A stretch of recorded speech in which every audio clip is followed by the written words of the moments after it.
Hey, hi. I'm Mona. This is Sacred Geometry Universe Video Journal Diary for February 24th, 2024. So, yeah, some kind of strange stuff was happening.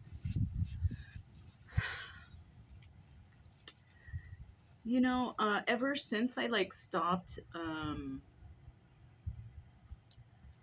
the THC stuff, you know, because before, I had trickles of dreams, dreams would come and go, and then I wouldn't dream for the longest. I never really dreamt. I never really had dreams. I used to have some good dreams, and then I don't know what happened. You know what? I do remember when I was in Virginia, not Virginia, when I was in Missouri, I was dreaming a lot when I was there because when I first moved there, I didn't know that THC was illegal. So I just had to quit, right? So for a long time, I was off that stuff. And I was still looking for it, though, I remember, but I was off that stuff for a substantial amount of time. And I was dreaming during that time, and I did get some dreams, I don't remember them, whatever. But something happened, like last night. You know, I had a dream last night. It was kind of spooky, but it was kind of weird, but it was kind of interesting. And I woke up and I was like, what was that? And I thought, that's kind of creepy. Let me just go ahead and grab the dogs, let's go for a walk, you know, because I couldn't get these words out of my mind, speak your truth, speak your truth, speak your truth. And I was like, this is nuts. Let me just,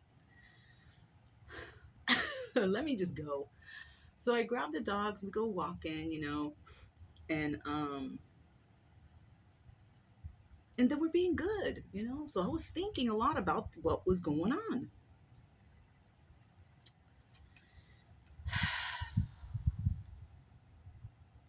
So I will say that, I'm going to talk about anyone I want on here. I may not say the direct names of some people. And if I do, even their first names, there's so many hundreds of people out there with that name. So, that doesn't really matter either. Um, so, yeah, I'm gonna speak my truth. And that's it, and that's all. It's because, I'm never gonna see these people again, because once I cut people out, they're out for good. Yeah, the best thing for me is just to cut out all toxic activities, or relationships, or anything from my life. Yeah, I mean, I have the ability to start fresh and brand new. Why do I need to hang on to the past? I don't.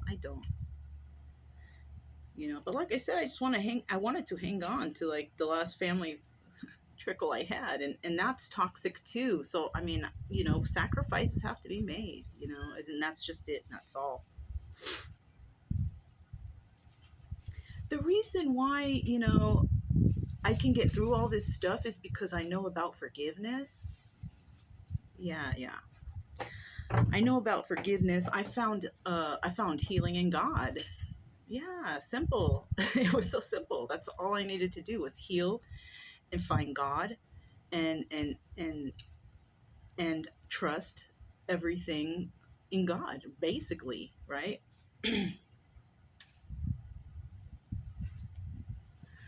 Now, when it comes to the tarot,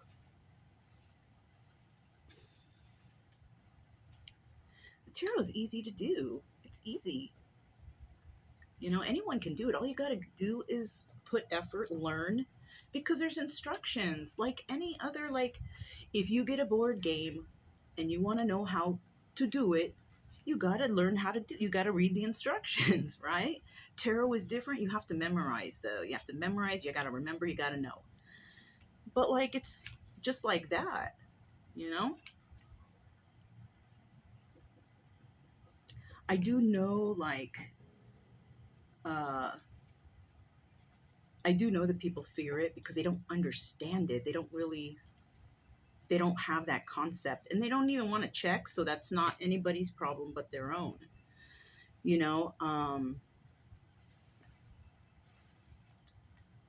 when the drugs ended, like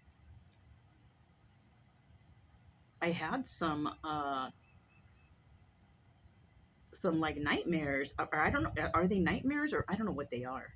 They're dreams, nightmares, whatever. They're something that I pay attention to, that's for sure. Um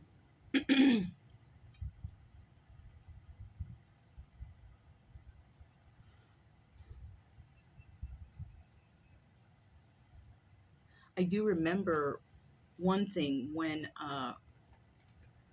around the time when I was starting to say stuff like oh, don't you know, don't name drop, like God to in the tarot readings, because I had a nightmare about that. I had a nightmare. And when I had that nightmare, I was like, what? I was like thinking, oh, maybe that's the devil speaking, whatever, you know? But then I kept having the nightmares, and it was the same thing. Like, don't name drop me. Like, that's God telling me that. Don't name drop me. And I was thinking, like, why wouldn't, but then I realized, oh, I shouldn't name drop because God put me through all of these trials and tribulations in my life in order to heal from them, learn from them, like what happened, you know, and find forgiveness, right? So, you know, I was like, yeah, yeah, okay. So I realized that, yeah, I don't need to even name drop God, you know. If I do, though, I will say stuff like, if I do name drop God, I'll say stuff like, find God or believe in God or, something like that.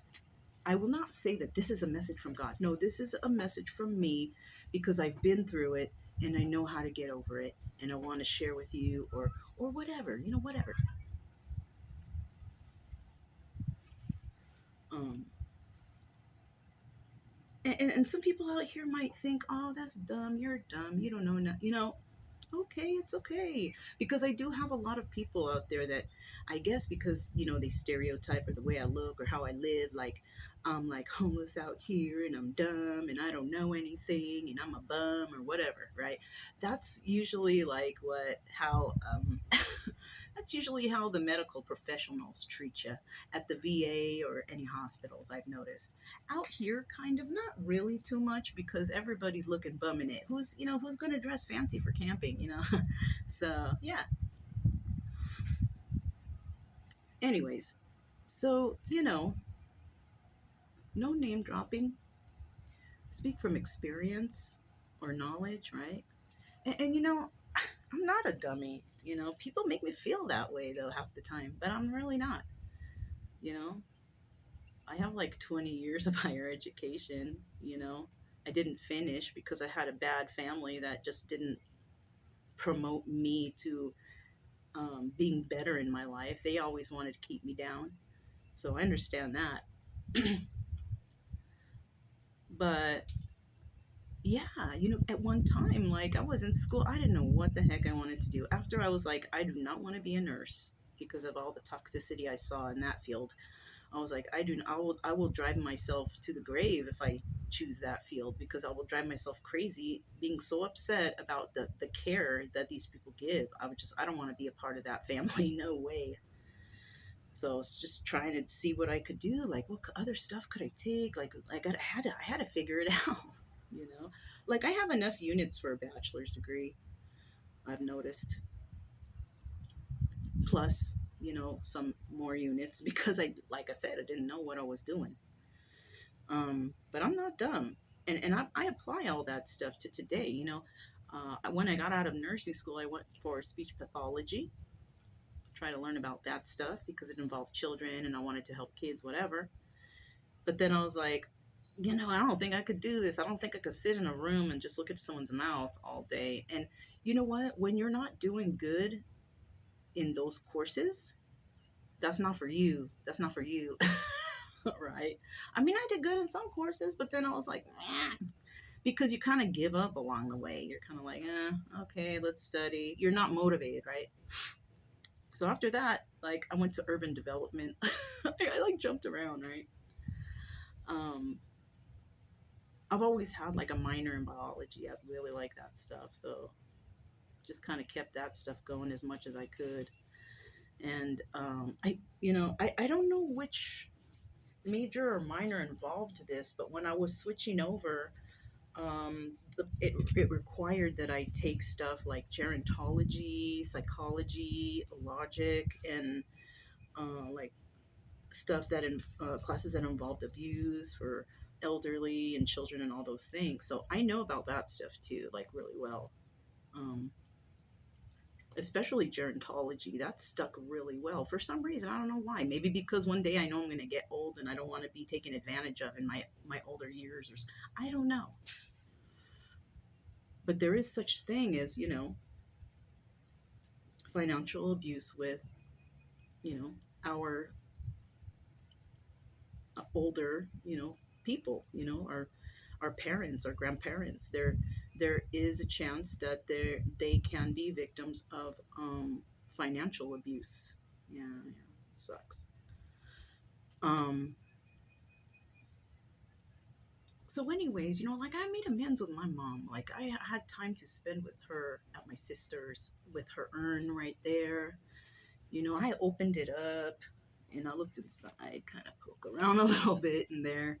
It wasn't the same feeling like when I opened my brother's plastic box with him in there. I mean, I basically grabbed the whole ashes out and I was hugging the ashes and crying over the ashes. Like that was really dramatic. But that's like I wanted that last hug from my brother. He's probably sitting under my dad's desk somewhere, getting dusty, or it's so shameful.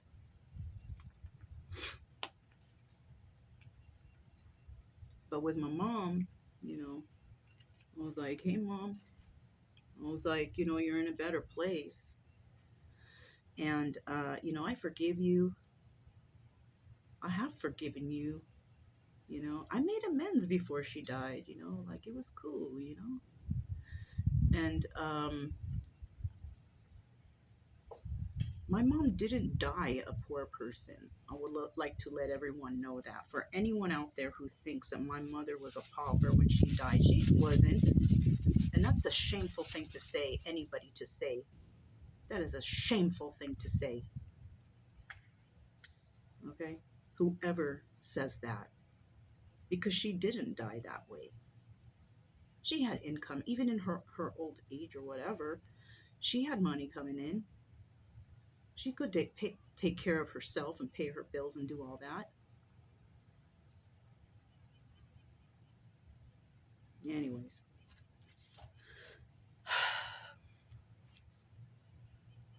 that one dream that I had that just would not, that was, you know, that I was talking about last night. Like, I had a dream.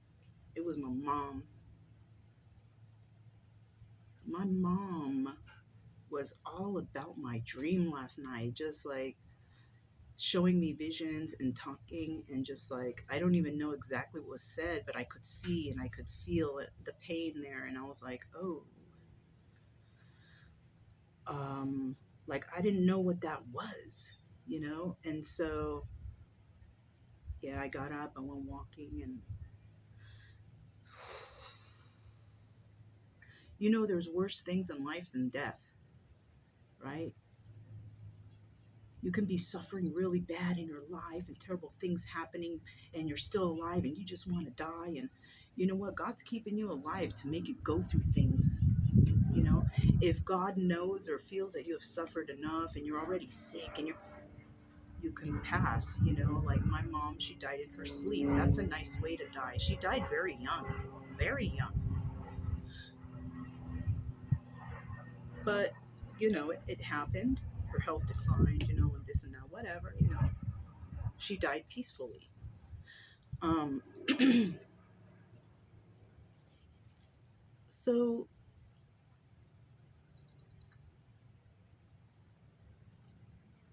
she's the one that is, because the videos I made a little bit ago, I was starting to think like maybe I shouldn't put those out because maybe Uh, I just shouldn't. But no, you know, they're out, right?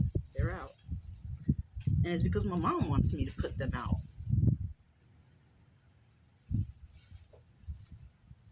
I don't like to deal with passed on loved one stuff. It's very scary for me. But if I can't get the person out of my mind or anything like that, I will do a reading, you know? Only that's because I feel like they're coming to me. I will never, like, if somebody comes and says, "Oh, can you do a reading?" And to my, no, no, because you can like conjure up like bad spirits. Like, no, no, no, no, no. But if I feel something come to me and it has a feeling of, it doesn't feel evil, I will do a reading and try to figure it out. And then even if it's from somebody that like I don't really know, but I know the person who died, or I don't really know somebody, or I know the father, mother, whoever, I will do that reading. I'll give the reading to whoever it is, and I will leave it, and that's it, and that's all. No charge, no nothing. You take what you want from that, and I'm going this way, and I don't ever want to deal with this again. So I did, and I found out some kind of sad stuff. Like, and as I was walking, I was like, you know what? That's right. This is logical. Like,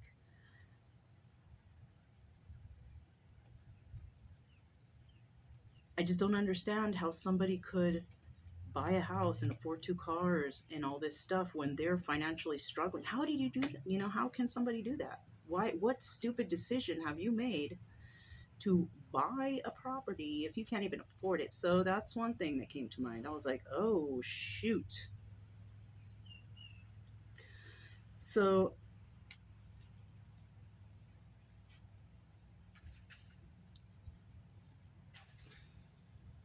my mom told me to speak out. My mom told me speak your truth. And, I had to stop and think, should I, like once again, do I need to put yeah, yeah, put them out, put them out. So that's when I do know my mom's proud of me, you know, and she knew that I could take care of myself. She knew that, if she didn't leave any of these things to me, it would be okay because she knows I can take care of myself. She knows I'm not struggling. She knows I have a good head on my shoulders. I don't have a child to take care of or anything, so, but I do know that my mom passed on worried about my sister and her son. I do know that. So she possibly gave things to my sister because she was worried about my sister and her grandson's future. This is logical. This is completely 100% logical. I do remember my sister being like real happy and financially stable when she was alive, but then when she died, for a little bit there, she was doing good, and then all of a sudden things are going bad. Like, how? How? Why? So this is how that what I figured out.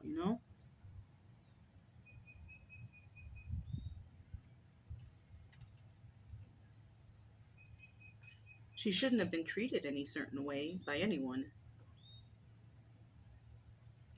My mom didn't look happy before she died. She looked very distraught and upset, and just she did not look happy at all. And I remember seeing those pictures like, dang, you know, why isn't she at least happy? She's supposed to be happy because my sister and the grandson, at least, that no, she was not. There was something going on, maybe something that was not right. And I think she knew it. And I think that's why she came to me to tell me to speak the truth. I don't know. Maybe I'm hallucinating on this stuff, or maybe it's just some crazy talk, but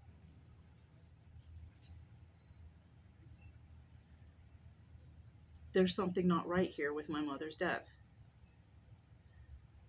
There's something not right. And I feel like she is reaching out to me because I I cut that person off. I think my mother actually wanted me to do that a lot sooner, but I didn't because I wanted to see if I would get paid back that money. for my sister. And then once it got paid back and I cut her out completely, that's when the dream came in. Because my mom didn't want me to, I guess, I don't know, didn't want me to not believe it, or I don't know. I don't know. Yeah, my mom's been hanging out. She's hanging out. She's hanging out. It's okay, you know.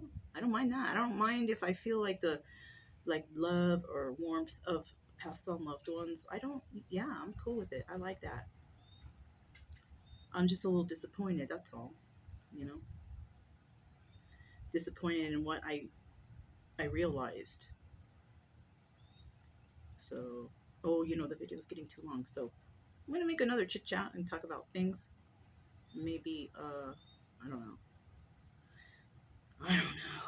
But that's what I got for this, and I'm hoping that it's all like not real. But it's so hard to disregard it because I felt so much pain and like kind of a plea to speak out about this because you know what, elderly abuse and when it comes to financial is rampant also in the United States. Like people taking advantage of their loved ones who are not doing well, taking advantage of their benefits or whatever, you know. But I'll just talk some more about some things that I figured out, logical stuff, because yeah, it was all right in front of me. I just was like, I just didn't want to see it. So that's all I have. This is February 24th, 2024. I'll talk to you guys next time. Bye.